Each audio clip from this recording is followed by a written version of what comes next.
In tonight's Healthier Me, a study published recently in the New England Journal of Medicine showed that drugs made from a marijuana compound can reduce seizures in kids who have severe epilepsy. Dr. John LaPook has this story. When Desmond Phillips had his first epileptic seizure, he was just 8 months old. Up until then, he was a happy, healthy boy. Did you have fun? You had fun, Desi? Ruli and Karim Phillips are his parents. He's not able to breathe, and then it stopped for a moment, and it started again. Desmond. After that, the seizures never really stopped, sometimes 20 in a week.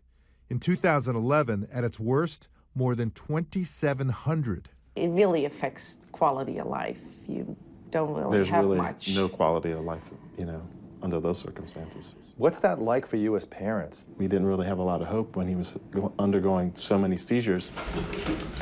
How did the seizures affect his life?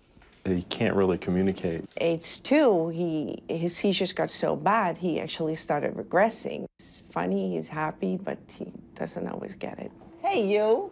One after another, anti-seizure medications failed. Come, here we go. In 2014, doctors at NYU Langone Medical Center put Desmond on cannabidiol, or CBD, one of the compounds in the marijuana plant. CBD does not induce a high.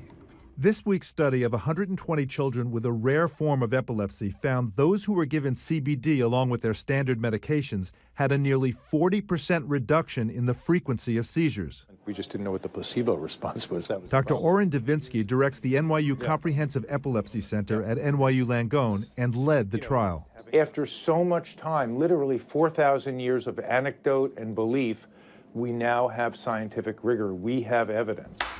Gotcha. Desmond is now 9 and can go days without a seizure, sometimes weeks. Our son is actually starting to emerge. I just had the best Mother's Day ever. He did the carousel and just having fun with the kids outside on a gorgeous day without having to worry about Des having a seizure. He was smiling, he was laughing, he was enjoying life. You ready to go home? I know you're not. He's like the best hugger. I mean, he gives you these big hugs. Though the family says Desmond has had no problems with the medication, side effects like fatigue and gastrointestinal symptoms were more common with CBD than placebo. The study was funded by the pharmaceutical company that makes the medication. It plans to file for FDA approval later this year. Dr. John LaPook, CBS News, New York.